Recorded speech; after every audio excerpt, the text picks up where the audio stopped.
இன்றைக்கி என்ன பேச வந்தேன்னு சொன்ன மக்களே, நீங்களும் விசிட் விசாவில் துபாய்க்கு வர இருக்கிறது. அப்போ இந்த வீடியோ உங்களுக்கு தான். வெல்கம் டு துபாய் நண்பன் மக்களே. எல்லோரும் வாரது எப்படி இங்கே விசிட்டில் யார் சரி ஒருத்தரை நம்பி வாரது. ஓகே, என்னை மாமா எடுக்கிறாரு, என்னை மச்சான் எடுக்கிறாரு, என்னோட ஃப்ரெண்ட் எடுக்கிறாரு, இல்லாட்டி யார் சரி ஒருத்தருக்கு சல்லி கொடுத்து அவங்க எடுக்கிறாங்க. அவங்க உங்களை விசிட்டுக்கு துபாய்க்கு மட்டும்தான் எடுப்பாங்க. அவங்களால ஃபுல் டைம் உங்களை வச்சு உங்களுக்கு ஜொப் எடுத்து தர வரையும் அவங்களால செய்ய இயலாது. அதுக்கு நீங்கள் தான் ரெடியாக வரணும். நீங்கள் உங்களோட ஜொப்பை நீங்கள் தேடிக்கொள்கிறதுக்கு நீங்கள் ரெடியாக இருந்தால் மட்டும் நீங்கள் துபாய்க்கு வாங்க. அப்படி இல்லாமல் உங்களை விசிட்டில் இவர் எடுத்தார், என்னை மச்சான் எடுத்தார், மாமா எடுத்தார், ஃப்ரெண்ட் எடுத்தார், அவர் ஜொப் எடுத்து தருவார்னு நீங்கள் ரூமில் உட்காந்துருந்தீங்கன்னாக்கா உங்களோட 30 நாள் 60 நாள் உங்களோட விசிட் முடிஞ்சு ஒன்று ஓவர் ஸ்டே ஆவீங்க. அப்படி இல்லாட்டி நீங்கள் நாட்டுக்கு போவீங்க. நீங்கள் கொண்டு வந்த சல்லியும் அநியாயம், செலவழிச்சிட்டு போனதும் அநியாயம். நீங்கள் ட்ரிப் பண்ணி வந்துட்டு போன மாதிரி தான் இருக்கும். அதை சுற்றி நீங்கள் இதுக்கு பிறகு சரி ஸ்ரீலங்காவிலேருந்து விசிட்டில் வர இருக்காளா, தமிழ்நாட்டிலேருந்து விசிட்டில் வர இருக்காளா, அப்படி அதுதான் நீங்கள் செய்ய வேண்டியது. நீங்கள் உங்களோட மைண்டை ஃபஸ்ட் செய்யணும். துபாய் போனால் நானே எப்படி சரி ஜொப் தேடிக்கொள்வேன், யாரையும் தங்கி நிற்க மாட்டேன் அப்படின்ற மைண்டை நீங்கள் ஃபஸ்ட் செய்யுங்க. அதுக்கு பிறகு நீங்கள் துபாய்க்கு வந்தீங்கன்னாக்கா ஃபஸ்ட்டில் நோல் கார்டு எடுங்க. நீங்கள் நோல் கார்டு எடுத்தீங்கன்னாக்கா உங்களுக்கு பஸ்ஸில் துபாய்க்கு வரவங்க, ஷார்ஜா அஜ்மான் நான் சொல்லலை, துபாய்க்கு வந்தீங்க நோல் கார்டு எடுத்திங்கனாக்கா உங்களுக்கு பஸ்லேயோ மெட்ரோலையோ உங்களுக்கு வேண்டிய இடத்துக்கு போகலாம். மார்னிங்கே எழும்புங்க, 10-11 மணி வரையும் தூங்காமல் மார்னிங் 7 மணிக்கே எழும்புங்க. மார்னிங் 7 மணிக்கே எழும்பி சிவியை ப்ரிப்பேர் பண்ணிக்கொள்ளுங்க. உங்களுக்கு நோல் கார்டு எடுத்துக்கிட்டு நீங்கள் என்ன ஃபீல்டில் வாரீங்களோ, இப்போ நான் சும்மா சொல்கிறேன், நீங்கள் ஒரு சேல்ஸ் ஃபீல்டில் வாரீங்க. சேல்ஸ் செய்கிறதுக்கு ஒரு சேல்ஸ் அப்படின்னா சேல்ஸ் எக்ஸிக்யூட்டிவ் இல்லாட்டி ஒரு ஷாப் ஒன்றுக்கு சேல்ஸ்மேன் அப்படின்னு தேடிட்டு வாரீங்க. ஷாப் ஒன்றுக்கு சேல்ஸ்மேன் தேடிட்டு வர ஆளாக இருந்தால் நான் எக்ஸாம்பிளாக சொல்கிறேன்.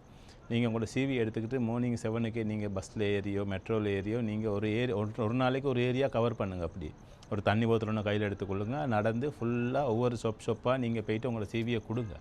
ஒவ்வொரு ஏரியாக்களில் நீங்கள் ஒவ்வொரு ஏரியாவுக்கு போகணுன்னு அடிச்சிருப்பாங்க, உங்களுக்கு பார்க்கலாம் வி நீட் சேல்ஸ்மேன் அப்படின்ட்டு. அதுபோல் நான் எக்ஸாம்பிளுக்கு நான் சொல்கிறேன்.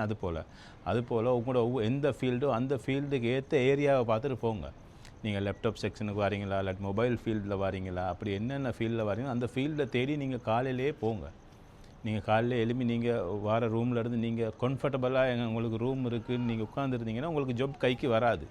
ஒரு நாளும் ஜாப் வராது. இல்லை என்னை மாமா தான் வந்தார், என்னை மச்சான் தான் என்னை எடுத்தார், அவர் தான் கூப்பிட்டு போவார் நின்றுக்கிட்டு இருந்தீங்கன்னா நடக்காது. ஏன்னா அவர் இங்கே 1008 வேலையில் இருப்பார். என்ன உண்மையிலேயே உங்களோட ஃபேமிலியில் ஒருத்தர் எடுத்திருந்தாலும் அவருக்கு இங்கே 1008 வேலை இருக்கும். அதுக்கு நடுவில் அவர் உங்களை கூப்பிட்டு அங்கிட்டு போகிறது வாரதுன்றது கஷ்டம். துபாய் டிராஃபிக் உங்களுக்கு எப்படின்னு தெரியும். துபாயில் நார்மலாக துபாயிலேருந்து அஜ்மானுக்கு போகிறண்டாலே 2 ஹவர் வேணும். அதுபோல் அப்போ அவங்களோட வேலையை தான் அவங்கவுங்க பார்ப்பாங்க. உங்களோட வேலையை நீங்கள் தான் பார்க்கணும். நீங்கள் வந்தீங்களா உங்களால் என்னையால் ஏலும் அப்படின்ற மைண்ட் செட்டில் இருந்துச்சுன்னா வாங்க, இல்லாட்டி துபாய்க்கு வர வேணாம். உங்களோட சல்லியும் அநியாயம். நீங்கள் சும்மா ஓவர் ஸ்டே ஆகுனா ஒரு நாளைக்கு 100 ரூபா பண்ணி சும்மா எத்தனை நாளைக்கு ஃபைன் கட்ட போகிறீங்க? நிறைய பேர். அப்போ அதுக்கு மற்ற விஷயம் என்னண்டாக்கா, உங்களுக்கு 60 நாள் முடியுதா, யார் சரி கட்டாயம் இந்த 2-3 நாளுக்கு உங்களுக்கு ஐடி அடித்து தருவாங்க, வேலை தருவாங்கன்ற இருந்தாக்கா இருங்க. இல்லையா ஃபைனை அந்த 60 நாள் ஆகக்குள்ளே நீங்கள் நாட்டை விட்டு வெளியாகிடுங்க. அப்படி இல்லை இன்னொக்கா இதை சரி ரினியூவல் பண்ணிடுங்க. பொய்க்கு மாதக்கணக்கு 2 மாதம் 3 மாதம் இருக்கவான அது அநியாய சல்லி. யாரையும் நம்பி யாருடையும் அவங்களுக்கு இதாகி நிற்க வேணாம். உங்களால் அப்படி யாரும் இங்கே தடார்னு உங்களுக்கு வேலை ஒன்று எடுத்தாரத இதெல்லாம் இல்லை. கிடைக்கிறதா உங்களுக்கு 60 நாளுக்கே உங்களுக்கு வேலை கிடைச்சிருக்கும். நீங்கள் உங்களோட உற்சாகம் இருந்தால் அந்த 60 நாளுக்கு உங்களுக்கு வேலை ஒன்று எடுத்துடலாம். அடுத்த 3-4 நாளில் தான் வேலை கிடைக்கும் நிற்கிறது போய் அது சும்மா உங்களோட டைம் தான் வீணாக போகும். நான் சஜஸ்ட் பண்ணுறது என்னான்னு சொன்னாக்க, நீங்கள் நாட்டில் இருந்து எது சரி ஒரு கம்பெனி ஒன்றுக்கு வேலைக்கு வந்தீங்கன்னாக்கா உங்களுக்கு 1200 ரூபா சரி சேலரி கிடைக்கட்டும், பிரச்சனை இல்லை. நீங்கள் ஒரு கம்பெனிக்கே ஒர்க்கு வந்தீங்கன்னாக்கா 1 இயராக கஷ்டப்பட்டீங்கன்னாக்கா துபாயில் உங்களுக்கு அதுக்கு பிறகு வேண்டிய ஜொப்புக்கு இங்கேருந்து மாறிக்கொள்ளலாம். உங்களுக்கு எது சரி ஒரு ஜொப் ஒன்று கிடைக்குதா, சின்ன சேலரியாக இருந்தாலும் பரவாயில்ல, ஒர்க் வீசாவே கிடைக்குதா இருந்தால் அந்த ஒர்க் வீசாலே வர பாருங்கள். ஒர்க் வீசாலே நீங்கள் வர பார்த்தீங்கன்னாக்கா வந்தீங்கன்னா உங்களுக்கு 1 இயராக முடித்தா உங்களுக்கு அழகான வேறொரு ஜொப்பனுக்கு மாறலாம். இங்கே அந்த ப்ராப்ளமெல்லாம் ஒன்றும் இல்லை.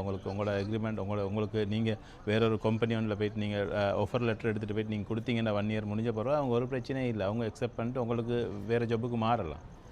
ஓகே, அந்த இதெல்லாம் இருக்குது. அதுக்கு பிறகு இப்போ நெக்ஸ்ட் மந்த் நோன்பு வருது. நோன்பு வர சுட்டி நோம்பில் இங்கே ஜொப் கிடைக்கிறதே சரியான குறவு. அதை சுற்றி விசிட் வீசாவில் வார இருக்கவங்க நோன்பு அவாய்ட் பண்ணிவிட்டு நோன்பு முடிஞ்சு வாங்க. பெருநாள்லாம் முடிஞ்சு வந்தீங்கன்னாக்கா நல்லா. ஓகே, அதுக்கு பிறகு என்கிட்ட மிச்சம் பேர் வந்து ஜொப் நானான்னு கேட்டுட்ருக்காங்க. என் கையில எல்லாம் என்கிட்ட ஜொப்பெல்லாம் ஒன்றும் இல்லை. நான் வந்து அந்த என்ன சரி மக்களுக்கு ஹெல்ப் பண்ணணும்னு சொல்கிற நோக்கத்தில் வந்து எனக்கு கிடைக்கிற ஜொப்பெல்லாம் வந்து நான் என் சேனல் ஒன்று வச்சுருக்கேன், வாட்ஸ்அப் சேனல் ஒன்று. அதில் நான் போட்டுக்கிட்டு வரேன். அதிலேருந்து நீங்கள் நேராக பார்த்து நீங்கள் தான் கான்டாக்ட் பண்ணிக்கொள்ளணும். அது இல்லாமல் எனக்கு நானாக ஜொப் தாங்கன்னு நான் எனக்கு ஜொப் கொடுக்கறதுக்கு அப்படி யாரும் இல்லை. நினச்சா மிச்சம் பேர் ஏண்ட நம்பர் எல்லாம் அங்கிட்டு எல்லாம் கொடுத்து விட்டு ராவிக்கு தூங்குறதுக்கும் இல்லை. எல்லோரும் கால் பண்ணிக்கிட்டு நானும் எப்படி வந்து இன்னும் 2 நாள் தான் இருக்குது, ஜொப் தாங்க. நான் எங்கேருந்து நான் ஜொப் கொடுக்க? எனக்கிட்ட அப்படி ஜொப்பெல்லாம் கொடுக்குறதுக்கு என்கிட்ட ஜொப் இல்லை. நான் என்ன சரி அந்த ஹெல்ப் பண்ணணுன்ற மைண்ட் செட்டில் யார்கிட்ட சரி கேட்டு கிடைக்கிற ஜொப்களை இங்கிட்ட போஸ்ட் பண்ணுவேன். அதுதான் நான் செய்கிற வேலை. அது வந்து ஜொப் பண்ணி எடுத்துகிட்டு செய்கிறீங்களா, நான் எத்தனை நான் உங்கள்கிட்ட சொல்லிட்டேன். அது என்ன மன திருப்திக்காக நான் செய்கிற வேலை. அதை நான் எப்போயும் செஞ்சுக்கிட்டு இருப்பேன். என்னையால் ஏழுண்டு நான் உங்களுக்கும் என்ன சரி வரவங்களுக்கும் கேட்குறவங்களுக்கும் என்னையால் ஏழுட ஹெல்ப்பை நான் பண்ணுவேன் ஜொப் விஷயத்தில். அது வேறு.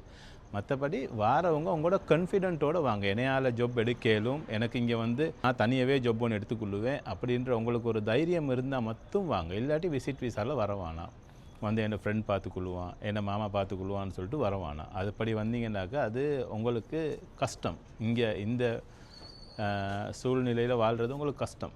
ஓகே, இன்னொரு வீடியோவில் சந்திப்போம் மக்களே.